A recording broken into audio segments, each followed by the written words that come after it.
Hello friends, Radhe Krishna. Welcome to Shyam Deewani ji. तो दोस्तों, आज की इस वीडियो में कार्तिक मास महात्म का 22वां और 23वां अध्याय सुनाने वाली मैं आपको। ध्यान से सुनिए। 22वें अध्याय की जब लिखने लगा हूँ बात, श्री प्रभु प्रेरणा प्राप्त कर कलम आ गई हाथ। तो देखिए दोस्तों, राजा पृथु ने नारद जी से पूछा, हे देव ऋषि, कृपया आप अब मुझे ये बताइए कि वृंदा को मोहित करके विष्णु जी ने क्या किया और फिर वह कहाँ गए। तो जब देवता स्तुति कर मौन हो गए, तब शंकर जी ने सब देवताओं से कहा, हे ब्रह्मादिक देवताओं, जलंधर तो मेरा ही अंश था, उसे मैंने तुम्हारे लिए नहीं मारा है, ये मेरी सांसारिक लीला थी। फिर भी आप लोग सत्य कहिए कि इससे आप सुखी हुए या नहीं। तब ब्रह्मादिक देवताओं के नेत्र हर्ष से खिल गए और उन्होंने शिव जी को प्रणाम कर विष्णु जी का वह सब वृतांत कह सुनाया जो उन्होंने बड़े प्रयत्न से वृंदा को मोहित किया था, तथा वह अग्नि में प्रवेश कर परम गति को प्राप्त हुई थी। देवताओं ने यह भी कहा कि तभी से वृंदा की सुंदरता पर मोहित हुए विष्णु उनकी चिता की राख लपेट इधर उधर घूमते हैं। अतएव आप उन्हें समझाइए, क्योंकि ये सारा चराचर आपके अधीन है। देवताओं से ये सारा वृतांत सुन शंकर जी ने उन्हें अपनी माया समझाई और कहा कि उसी से मोहित विष्णु भी काम के वश में हो गए, और परंतु महादेवी उमा त्रिदेवों की जननी सबसे परे वह मूल प्रकृति परम मनोहर और वही गिरजा भी कहलाती। अतः विष्णु का मोह दूर करने के लिए आप सब उनकी शरण में जाइए। शंकर जी की आज्ञा से सब देवता मूल प्रकृति को प्रसन्न करने चले। उनके स्थान पर पहुंचकर उनकी बड़ी स्तुति की। तब ये आकाशवाणी हुई कि हे देवताओं, मैं ही तीन प्रकार से तीनों गुणों से पृथक होकर स्थित सत्य गुण से गौरा, रजोगुण से लक्ष्मी और तमोगुण से ज्योति रूप हूँ। अतएव आप लोग मेरी रक्षा के लिए उन देवियों के पास जाओ, तो वे तुम्हारे मनोरथों को पूर्ण कर देंगी। ये सब सुनकर देवता भगवती के वाक्यों का आदर करते हुए गौरी, लक्ष्मी और सरस्वती को प्रणाम करने लगे। जब देवताओं ने भक्ति पूर्वक उन सब देवियों की प्रार्थना की, उस स्तुति से तीनों देवियां प्रकट हुई। सभी देवताओं ने खुश होकर निवेदन किया। तब उन देवियों ने कुछ बीज देकर कहा, इसे ले जाकर बो दो, तुम्हारे सब कार्य सिद्ध हो जाएंगे। ब्रह्मादिक देवता उन बीजों को लेकर विष्णु जी के पास गए। वृंदा की चिता भूमि में डाल दिया। उससे धात्री, मालती और तुलसी प्रकट हुई। विधात्री के बीज से धात्री, लक्ष्मी के बीज से मालती और गौरी के बीज से तुलसी प्रकट हुई। विष्णु जी ने जो ही उन स्त्री रूप वाली वनस्पतियों को देखा, तो वे उठ बैठे, कामासक्त चित्त से मोहित हो उनसे याचना करने लगे। धात्री और तुलसी ने उनसे प्रीति की। विष्णु जी सारा दुख भूल देवताओं से नमस्कृत हो अपने लोक बैकुंठ में चले। वह पहले की तरह सुखी होकर शंकर जी का स्मरण करने लगे। ये अख्यात शिव जी की भक्ति देने वाला था। दोस्तों, ये था 22वां अध्याय। अब सुनाती मैं आपको 23वां अध्याय। वर्णन आंवला तुलसी जान, पढ़ने सुनने से कमल हो जाता कल्याण। नारद जी बोले, हे राजन, यही कारण है कि कार्तिक मास के व्रत उद्यापन में तुलसी जड़ में भगवान विष्णु की पूजा की जाती है। तुलसी भगवान विष्णु को अधिक प्रीति प्रदान करने वाली मानी गई है। राजन, जिसके घर में तुलसी वन है, वह घर तीर्थ स्वरूप है।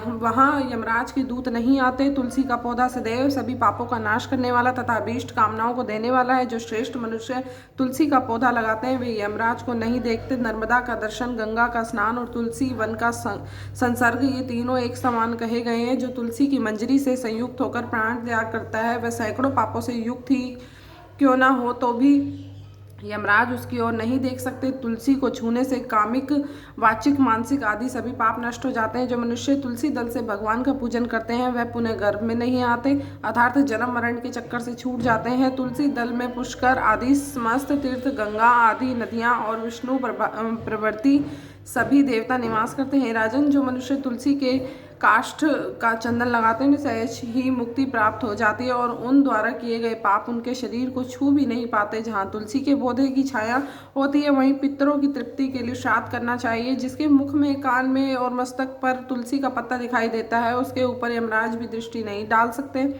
फिर दूतों की तो बात ही क्या है। जो प्रतिदिन आदर पूर्वक तुलसी की महिमा सुनते हैं, वे सब पापों से मुक्त हो ब्रह्मलोक को जाता है। इसी प्रकार आंवले का महान वृक्ष सभी पापों का नाश करने वाला है। आंवले का वृक्ष भगवान विष्णु को प्रिय है। इसके स्मरण मात्र से ही मनुष्य गौ दान का फल प्राप्त करता है। जो मनुष्य कार्तिक में आंवले के वन में भगवान विष्णु की पूजा तथा आंवले की छाया में भोजन करता है उसके भी पाप नष्ट हो जाते हैं। आंवले की छाया में मनुष्य जो भी पुण्य करता है वह कोटि गुना हो जाता है। जो मनुष्य आंवले की छाया के नीचे कार्तिक में ब्राह्मण दंपति को एक बार भी भोजन देकर स्वयं भोजन करता है वह अन्न दोष से मुक्त हो जाता है।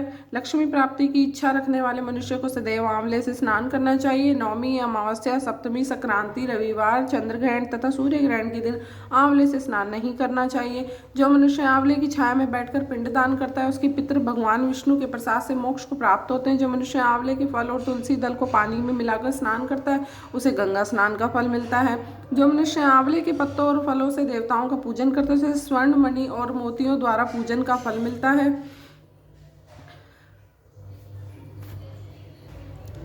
कार्तिक मास में जब सूर्य तुला राशि में होता है तब सभी तीर्थ, ऋषि, देवता और सभी यज्ञ आंवले के वृक्ष में वास करते हैं।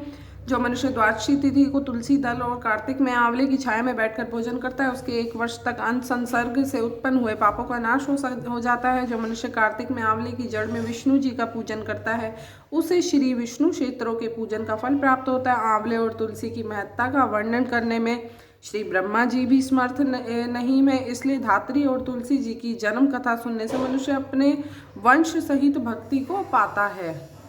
दोस्तों ये था 23वां अध्याय और मैं आपको 24वां अध्याय भी सुना देती हूँ। इसी में लिखवाओं से निज दया से सुंदर भाव बताकर कार्तिक मास 24वां अध्याय सुनो सुधाकर। राजा पृथु बोले, हे मुनि श्रेष्ठ, आपने तुलसी के इतिहास, व्रत, महत्तम के विषय में कहा। अब आप कृपा मुझे ये बताइए कि कार्तिक मास में क्या और भी देवताओं का पूजन होता है, यह भी विस्तार पूर्वक बताइए। नारद जी बोले, पूर्व काल की बात है, स्वयं पर्वत पर करवीकर में धर्मदत्त नामक विख्यात कोई धर्मज्ञ ब्राह्मण रहते थे। एक दिन कार्तिक मास में भगवान विष्णु के समीप जागरण करने के लिए वे भगवान के मंदिर की ओर चले। उस समय एक पहर रात बाकी थी। भगवान की पूजन की सामग्री साथ लिए जाते हुए ब्राह्मण ने मार्ग में देखा कि एक भयंकर राक्षसी आ रही है। उसका शरीर नंगा और मांस रहित था। उसके बड़े बड़े दांत, लपकती हुई जीभ और लाल नेत्र देखकर ब्राह्मण भय से थर्रा उठे। उनका सारा शरीर कांपने लगा। उन्होंने साहस करके पूजा की सामग्री तथा जल से ही उस राक्षसी के ऊपर प्रहार किया। उन्होंने हरि नाम का स्मरण कर तुलसी दल मिश्रित जल से उसको मारा था, इसलिए उसका सारा पातक नष्ट हो गया। अब उसे अपने पूर्व जन्म के कर्मों के परिणाम स्वरूप प्राप्त हुई दुर्दशा का स्मरण हो आया। उसने ब्राह्मण को दंडवत प्रणाम कर के इस प्रकार कहा, ब्राह्मण, मैं पूर्व जन्म के कर्मों के फल से इस दशा को पहुंची हूँ। अब मुझे किस प्रकार उत्तम गति प्राप्त होगी। धर्मदत्त ने उसे इस प्रकार प्रणाम करते देखकर आश्चर्यचकित होते हुए पूछा, किस कर्म के फल से तुम इस दशा को पहुंची हो, कहाँ की रहने वाली हो, तुम्हारा नाम क्या है और आचार व्यवहार क्या है, ये सारी बातें मुझे बताओ। उस राक्षसी का नाम कला था। कला बोली कि ब्राह्मण, मेरे पूर्व जन्म की बात है। सौराष्ट्र नगर में भिक्षु नामक एक ब्राह्मण रहते थे। मैं उनकी पत्नी थी। मेरा नाम कला था और मैं बड़े क्रूर स्वभाव की स्त्री थी। मैंने बचन से भी कभी अपने पति का भला नहीं किया, उन्हें कभी मीठा भोजन नहीं परोसा, सदा अपने स्वामी को धोखा ही देती रही। मुझे कलह विशेष प्रिय था, इसलिए मेरे पति का मन मुझसे सदा उद्विग्न रहता था। अंतोगत्वा उन्होंने दूसरी स्त्री से विवाह करने का निश्चय कर लिया। तब मैंने विष खाकर अपने प्राण त्याग दिए। फिर यमराज के दूत आए और मुझे बांधकर पीटते हुए यमलोक में ले गए। वहाँ यमराज ने मुझे देखकर चित्रगुप्त से पूछा, चित्रगुप्त देखो तो सही, इसने कैसा कर्म किया है, जैसा इसका कर्म हो उसके अनुसार इसे शुभ या अशुभ प्राप्त करें। चित्रगुप्त ने कहा कि इसका क्या हुआ, कोई भी शुभ कर्म नहीं है। यह स्वयं मिठाइयाँ उड़ाती थी और अपने स्वामी को उसमें से कुछ भी नहीं देती थी। इसने सदा अपने स्वामी से द्वेष किया, इसलिए यह चमगादड़ी होकर रहे तथा सदा कलह में ही इसकी प्रवृत्ति रहे। इसलिए यह विष्ठा भोजी सुक्री की योनि में रहे। जिस बर्तन में भोजन बनाया जाता है उसी में यह सदा अकेली खाया करती थी। अतः उसके दोष से यह अपनी ही संतान का भान करने वाली बिल्ली हो। इसने अपने पति को निमित्त बनाकर आत्मघात किया, इसलिए यह अत्यंत निंदनीय स्त्री प्रेत के शरीर में भी कुछ काल तक अकेली ही रहे। इसे यमदूतों द्वारा निर्जल प्रदेश में भेज देना चाहिए। वहाँ दीर्घ काल तक यह प्रेत के शरीर में निवास करे। उसके बाद यह पापिनी शेष 3 योनियों का भी उपभोग करेगी।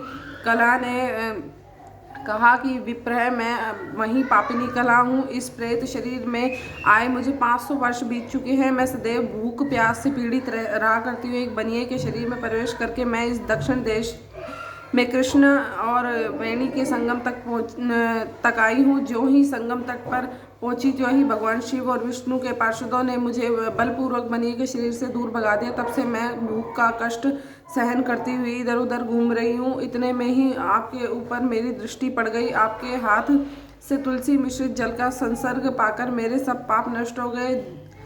द्विज श्रेष्ठ, आप ही कोई उपाय कीजिए, बताइए मेरे शरीर से और भविष्य में होने वाली भयंकर 3 योनि से किस प्रकार मुक्त होंगी। कलह का यह वचन सुनकर धर्मदत्त उसके पिछले कर्मों और वर्तमान अवस्था को देखकर बहुत दुखी हुआ। फिर उसने बहुत सोच विचार करने के बाद कहा। धर्मदत्त ने जो भी कहा उसका वर्णन 25वें अध्याय में है, वो मैं आपको नेक्स्ट वीडियो दे दूंगी। तो तब तक के लिए इस वीडियो को वॉच कीजिए, लड्डू गोपाल के दर्शन कीजिए। मिलते हैं अपनी नेक्स्ट वीडियो में, तब तक के लिए नमस्कार, राधे कृष्णा।